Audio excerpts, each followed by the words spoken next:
have Wendy Jones on, and she runs Tahoe Paws and TLC for furry friends. And it is a 501c3. Definitely check it out. If you want to help them out, I will read the Venmo and the PayPal and also the Zella. I'm going to put that in the description box too of this video. But if you're just hearing it on a podcast, I'll repeat this. It is Tahoe, Tahoe Paws. That's on Venmo and PayPal. For the Zelle, it is 775-721-3647. You can also find Wendy and her organization at tahoepaws.org. That was a mouthful, Wendy, but we made it through, thankfully, and I do appreciate you coming on today. Good morning. Thanks for having me. I'm excited. All right, great. We've been planning on doing this for a while, and I'm very happy we got to do this. So let's kick this around, Wendy. Can you talk about what Tahoe Paws is and how it got started? So I am an animal search and rescue specialist. I help find missing and lost animals and also injured and orphaned wildlife. I've been doing this for over 30 years. Wow. I do not charge for my services. It's a donation based. I just started the nonprofit a couple of years ago. I'm an animal advocate. I also have a community animal response team for emergencies and disasters. So such as like the Caldor fire, we moved all of our equipment to Gardnerville, Nevada from Lake Tahoe to set up an emergency evacuation shelter for animals. So that's what a CART is, community animal response team. So I do both. And so yeah, that's what I am and what I do. I don't charge for my services. So I do work a real job. Hopefully someday I can be an employee through my nonprofit, but right now I'm balancing a lot so I can support my nonprofit. Right. Well, that's amazing. You're doing amazing work. And I know there's Thank a lot you. of forest fires all over that area, whether it's in Colorado, Nevada, and California. Can you talk about the forest wildfires that have been going on? And I'm sure that's kept you guys pretty busy within the past couple of years. We definitely have had our share of fires in the area. Thankfully, the firefighters and Mother Nature has helped with some of these fires, but we've had some major ones in the Tahoe Basin and surrounding areas. As of the last year, we had the Tamarack fire and then the Caldor fire. Both were massive fires. We also had the Dixie fire, and nearby. It did not affect the Lake Tahoe Basin. It was more on the California-Nevada border near Susanville and heading up north that direction. But we definitely have had our share of wildfires. And then, of course, that causes other disaster situations. So the wildfires are very scary, but they keep us busy. We help evacuate animals, and we're dispatched out by animal services or other entities. It's a chain of command, just like, you know, when you're called out to a fire, dispatched out, we're dispatched out. And we've helped with different fires. We helped with there was a fire a couple years ago in Walker, California that we helped with. We not only do we go in and help evacuate animals, we set up shelters for them.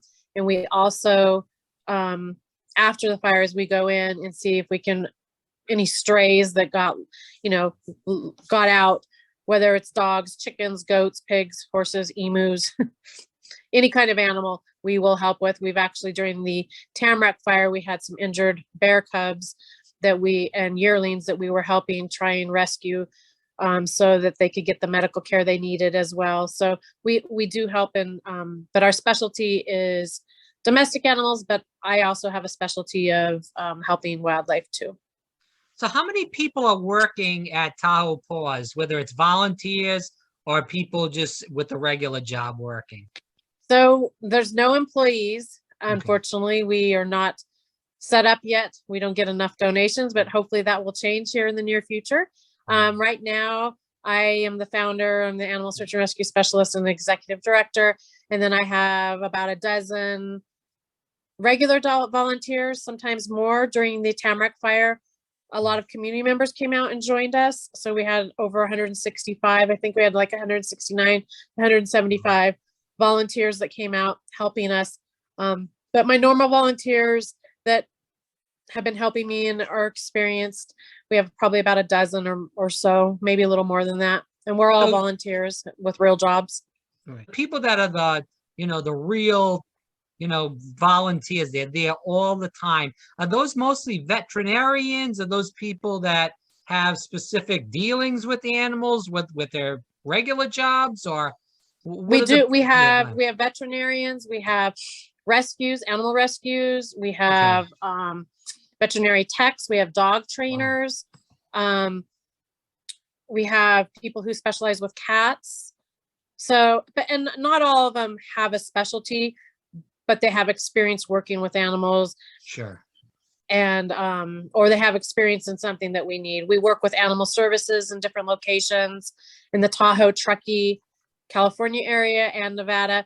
As you know, Tahoe is on the California-Nevada state line. So we work in both states, and we actually help people all over the country, but being dispatched out for fires, emergencies, and disasters, it's mainly California and Nevada at this point in time. That could change down the road, but our focus is helping in the Tahoe, Truckee Basin and surrounding communities. And our volunteers come from all over Reno, Tahoe, Truckee, Carson City, Gardnerville, Markleeville. They come from all over. Mammoth. We've had volunteers from a lot of different places that have stepped up and helped us. For people that are just tuning in right now, this is Wendy Jones from Tahoe Paws and TLC for Furry Friends. It's a 501c3. Definitely check it out at tahoepaws.org if you want to donate to them, because they are a nonprofit. With that, you can go to Venmo or PayPal at Tahoe Paws. I'm struggling to speak today. I apologize to everybody listening at that. But regardless, you can go to Zelle too. It's 775-721-3647. Again, Wendy, when we go into this interview, let's speak about this. You've been working in the animal field for quite a long time. I think you said for over 30 years. With that said, what made you want to get into this field in general? Did you have a dog growing up that kind of, was a favorite for you and it kind of led you into this? How did that go? I just have a knack. I just have a great energy and connection with animals. I actually started off in the criminal justice world, and then I went into the medical world and just started volunteering, doing animal stuff. And it was just something I did. It just is a natural thing for me. It's a passion of mine to work with animals. I just have a real great connection with them. And it just turned out there was a car accident, and I was helping search for a dog in a car accident. And then I started taking classes and doing training and many years of experience, and it just kind of all unfolded. I've always done dog sitting and loved dogs. I had dogs and cats growing up, and horses, mainly dogs and cats though, but I'm definitely the dog person in the family. So when a dog gets lost, where do you start? What does your mind start out thinking about? I ask if the dog has an owner, which most of them do. I ask, questions, how it got lost, size, breed, where it got lost, what caused it to take off. Does it have a leash on? Does it have a collar on with name tags? Is it microchipped? If it has any jackets or sweaters on, I need to know. I need to know a little bit about the dog and its behaviors. And the first thing I tell people is don't go out searching, because actually you're spreading your scent everywhere. That includes driving your car, because your dog knows the sound and the smell of your car. So I tell people, don't go out searching. Keep your scent at the location you lost your dog. Whether you're out camping, you were in a car accident, you're out hiking, or you're just at home and the wind blew the fence down. Sometimes dogs get startled by gunshots, avalanche, in our area, avalanche control, fireworks, bangs, any kind of loud thing that can stress them out. So unfortunately, human instinct is to immediately go running after your dog, yelling and screaming and calling its name and chasing it, which is actually very counterproductive and can make matters worse. And it's pushing your dog further away instead of trying to catch your dog. You're pushing it further away, which pushes it into something called survival mode, which is fear, fight, or flight. And so that's why I strongly encourage people to keep their scent at the location they lost their dog, putting dirty, smelly laundry out, sheets, workout clothes, yoga clothes, work clothes, underwear, things that are going to have your body odor on it, the clothes you sleep in, your sheets and pillowcases. Keep those out in the area where you've lost your dog, and don't go spreading your scent elsewhere. And then don't go chasing after it, screaming and yelling their name. I know it's human instinct, but it's not dog instinct. And you're actually pushing your dog, and it could push your dog into a detrimental situation, like a highway or a busy street or other situations. So those are the things I tell people at first. And I tell them to post on social media. We make flyers in 3 different sizes for everybody, so that they can be hung. We tell people not to hang them themselves because, once again, we don't want them spreading their scent. And we want the basic information. We don't need details. As a matter of fact, too much information can make matters worse. You want a flyer to be able to be seen in passing when someone's driving a car. So 1 picture, it must be in color, and a phone number. In little letters, we do put: do not call out, approach, follow, or chase, observe from a distance, and call the number immediately. I always ask people to take pictures of the flyers. That way they always have it with them, just in case they see the dog on their way to work or there's something and they don't have a flyer with them. So those are the key points I get out there in the beginning on social media, and telling owners, families, community members, asking people to have, if it's in a neighborhood, have people put on their Nextdoor app and their neighbors app to please be on the lookout on their security cameras, and when they're out and about, covering areas that are frequented, and not giving out details. Never give a dog's name out. If you give a dog's name out, guess what's going to happen? They're going to call the dog. You don't want people to call the dog. So you don't give the dog's name out. You just really want basic information: location, a colored large picture, a phone number, and all the other details are not going to help you find your dog. But that information, and asking people to be on the lookout. We don't want search parties going. Search parties actually only push a dog further. We don't use drones, horseback, ATVs, 4-wheelers, motorcycles. We don't do group searches. All that just pushes a dog further and further away. We don't use sniffing dogs, and some people do, and everyone has their own way of being successful. I have not seen success.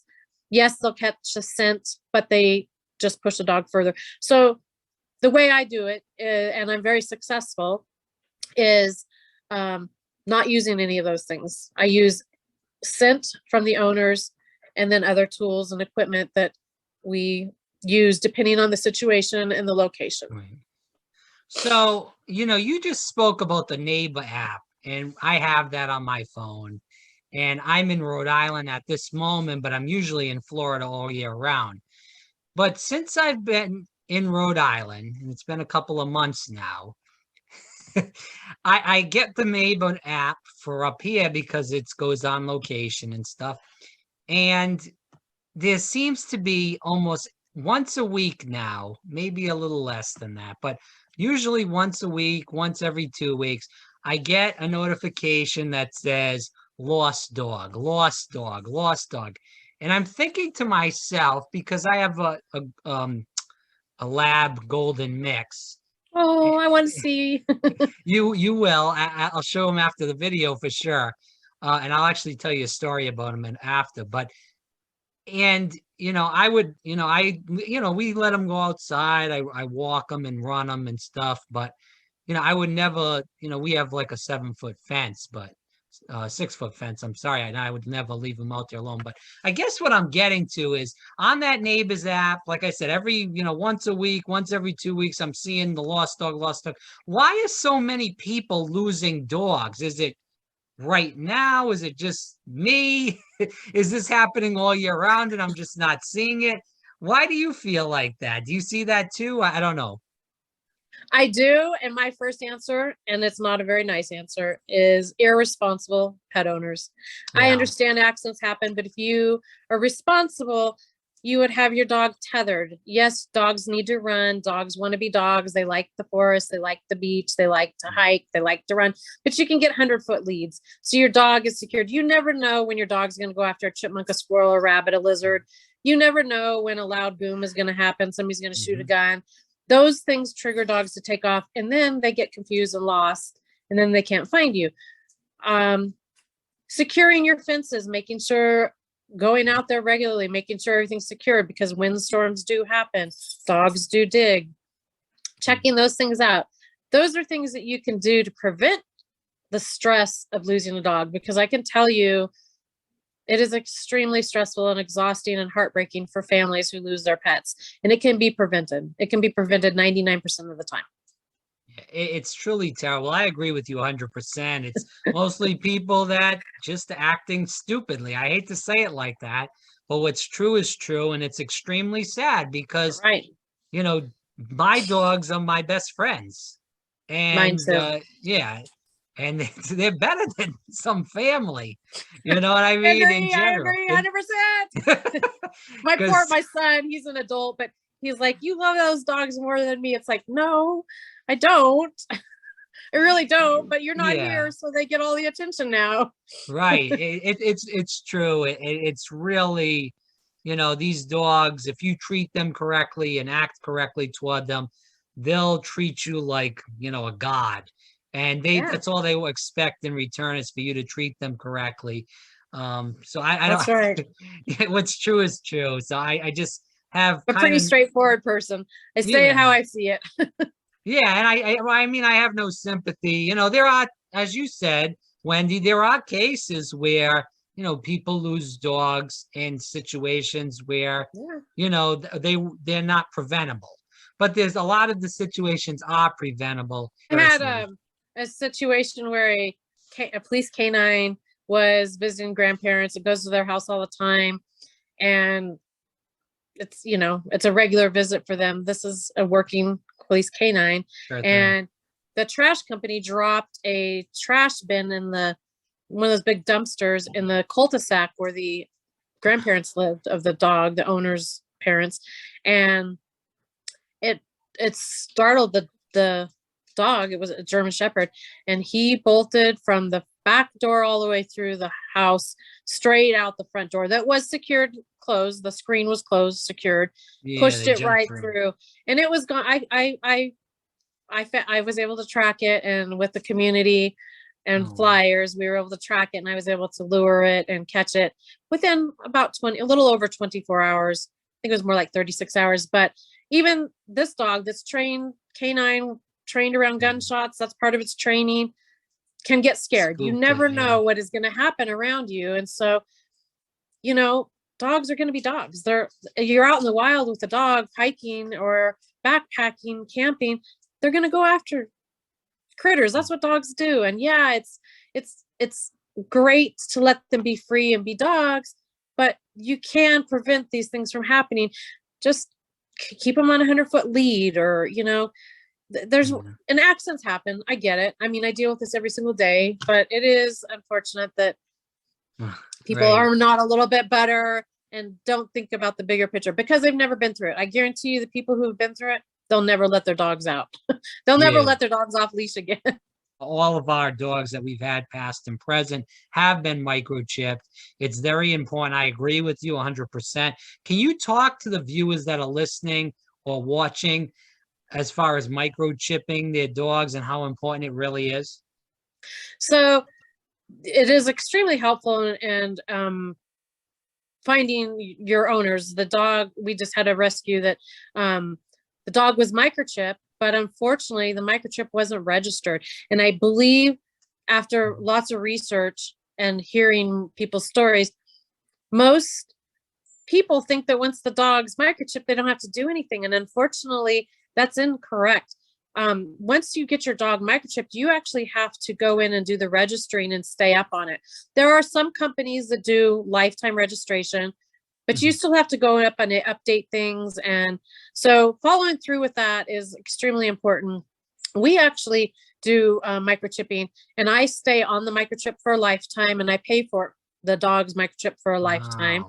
And then we add the owners onto it so that if something happens and the owner changes their phone number and they forget to update their chip, at least I'm on it and I'll know how, hopefully how another way to get a hold of them.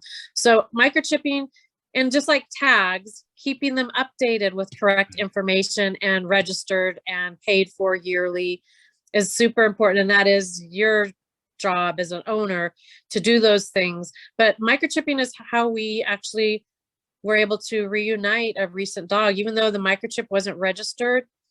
With a lot of investigation through animal services, they were able to track the owner down, luckily, and it wasn't registered and updated correctly, and that's why it was such a challenge, and it took a lot longer to track the owner down. But thankfully, with wonderful animal services in our area, they were able to, and had the time and spent the time trying to research to do that. But not all animal services, especially in big cities, have that option. If it doesn't scan and the name and number doesn't come up, then it's just put on a stray hold and the dog's adopted out, or whatever happens. So unfortunately, it is a very important thing to do in order to have best results of getting your dog back if an accident does happen and it does get loose.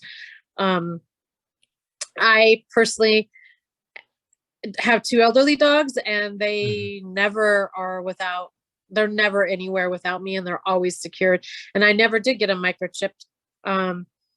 Because back then when I got them, they're 17 and 14. It wasn't a thing, they didn't do microchipping back then, or it wasn't really popular or known too much about.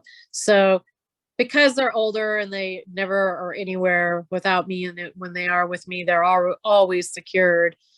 I don't have them microchipped, but any dogs in the future I have will always be microchipped. I have a semi-feral I'm taking care of and fostering that was found during the Caldor fire and Tamarack fire, that we have microchipped, just in case something ever happens. You just never know. And tags are super important too, because sometimes you can't microchip a dog right away, but having a collar with a name tag and an updated correct phone number and address is really helpful as well. Yeah, no, I agree with you 100%. I want to get into the story about Russ. So let's do that. So let's get into the story about Russ. So can you tell that story about Russ? Sure. And how you saved him, and how there was a couple of other women that were involved in the saving of Russ too. 2 of my amazing volunteers. So Russ went missing. He was camping with his family in the Lake Tahoe area right before the Caldor fire. Something spooked him, a car door, and I believe, or something like that. And he ran off. The owners did what the owners thought was best to do, which was go out searching. But also they made flyers and hung them up all over. They filed a missing report with animal services. But then unfortunately they were evacuated like the rest of our community. Over 35,000 of us, I think, I don't know the exact number, were evacuated. And we were evacuated for over 3 weeks. So when that happened, Russ's owner, who was from Southern California, basically gave up that he'd never see his dog again. And then on December 16th, which the Caldor fire was in August, that's when the dog went missing.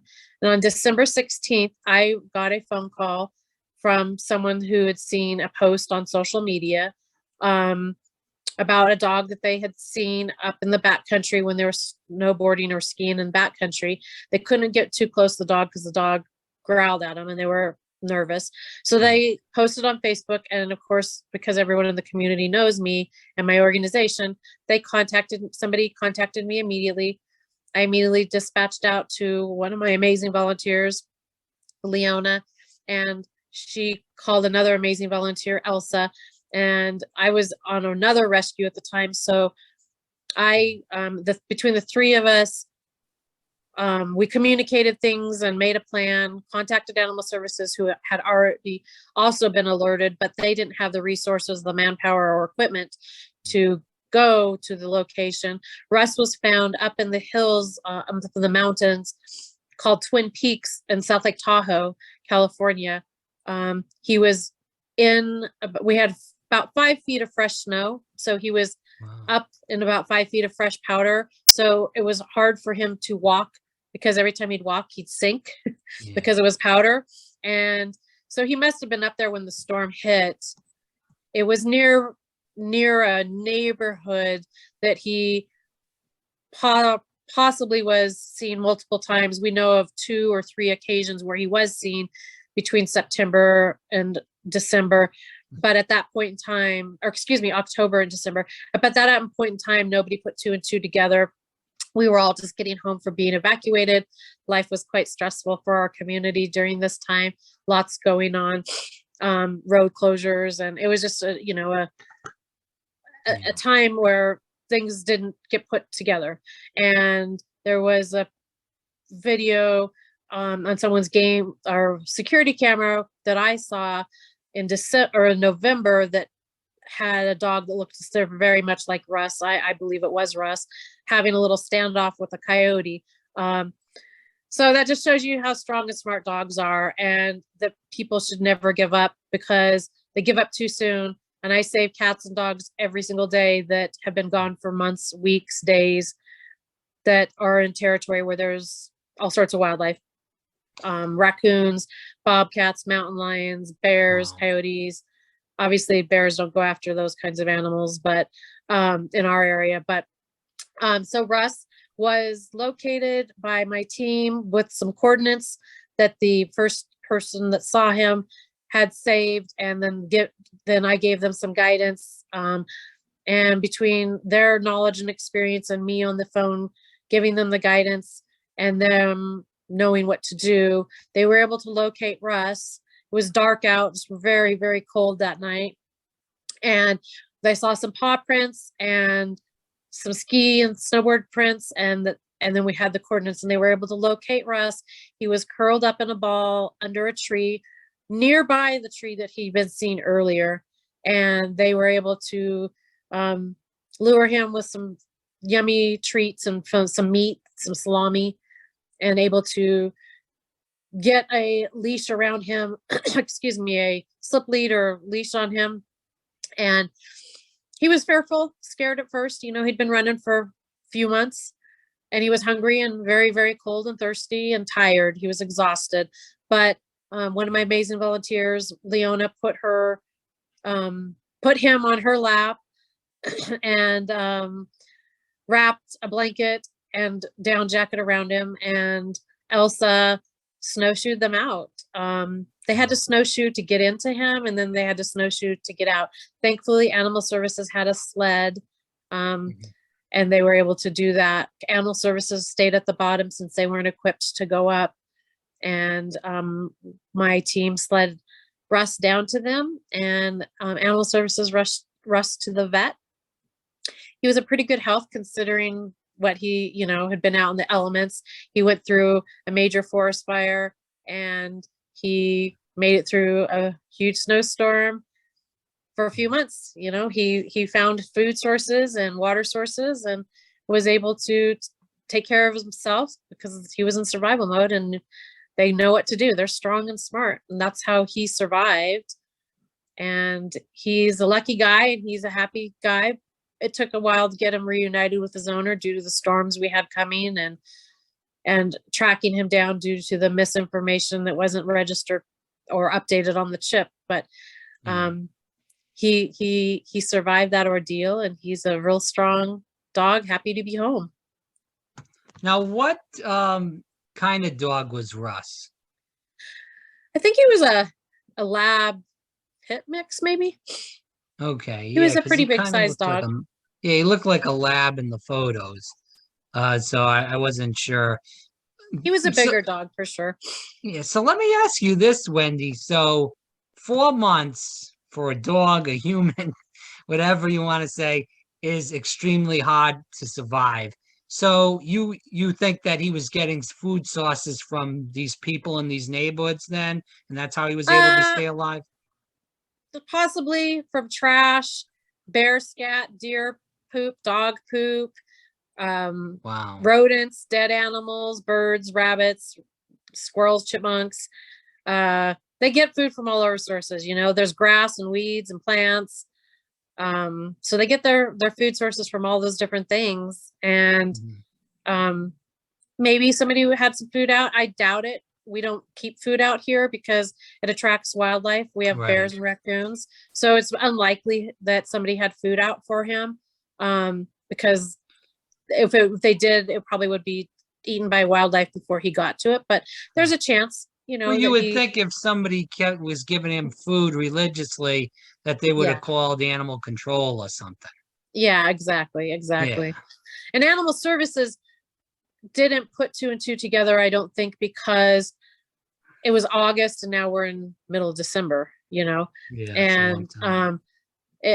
and so, you know, it would definitely took a lot of investigation on their end and help with our team to get the owner found. And thankfully the owner was found in this situation. We do have a lot of dogs that are missing during that whole time, I had another dog that was missing that we rescued, and that one was missing for 70 days. The winds were horrendous, up to 105 miles an hour winds. We had multiple severe snowstorms during that time.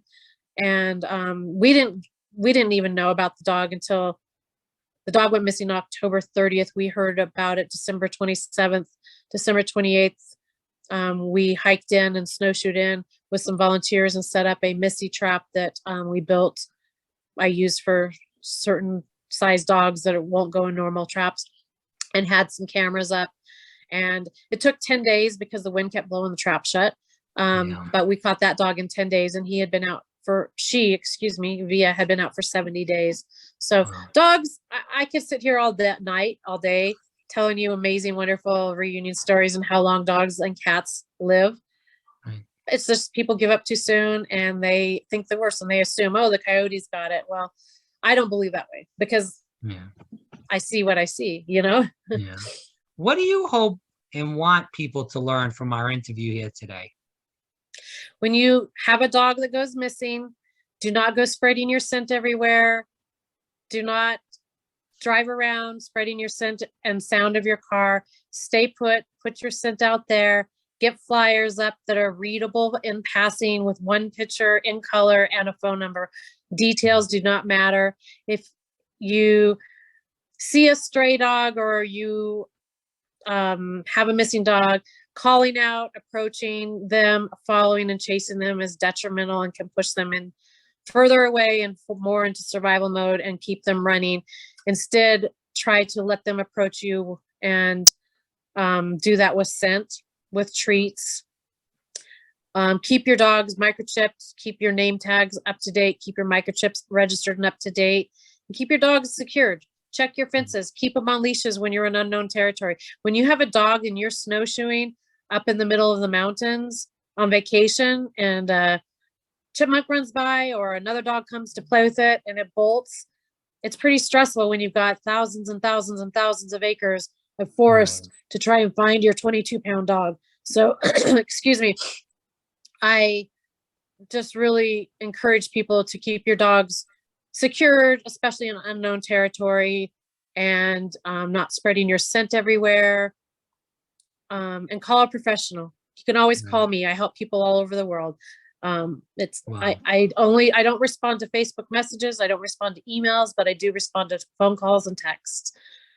Okay. All right. Very good. And as we go, so people can help. And I did say some of the ways people can help Wendy in Tahoe Paws and TLC for Furry Friend. If you go to Venmo or PayPal, it's at Tahoe Paws, PAWS, and at Zella, it's 775-721-3647, or you can go to the website at tahoepaws.org. Is there another way or any other ways people can help you, Wendy, besides what I just listed? We are so grateful when people actually send checks because then we don't get a lot of fees taken. PayPal and Zelle take fees. So you could always send checks to Tahoe Paws, P.O. Box 8292, South Lake Tahoe, California, 96158. That address and information is also on our website at tahoepaws.org. That's TAHOEPAWS.org, just like you said. Yeah, and I'm going to put all this in the description box. on YouTube and on the podcast sites in general. So we'll definitely do that. But Wendy, as we go to the last question, where can people find more about you on social media? I know you spoke about Facebook. Do you guys have Instagram or Twitter or any of that stuff? We do have Instagram and we do have Facebook. Unfortunately, I'm not very keen on it. I'm looking for some volunteer support with social media, but we do have Tahoe Paws and TLC for Furry Friends on Facebook and Tahoe Paws TLC for Furry Friends on Instagram. Unfortunately, I don't really update them and keep them as updated as I would really like or put much out there. I do the best I can, but we're really looking for some volunteers to help us with those kinds of things, marketing, fundraising, social media, grants, because I'm trying to balance and do it all myself along with everything else. We appreciate all the support and followers, and hopefully the right people will come forward to want to help us with those things as volunteers and for donating, because that's what's going to help us keep doing what we do, helping with community animal response team disasters and emergencies, and helping with animal search and rescue. Well, again, Wendy Jones, Tahoe Paws, and TLC for Furry Friends. It's a 501c3. Definitely check it out on tahoepaws.org. Wendy, thanks so much for your time. Let's definitely do this again down the road.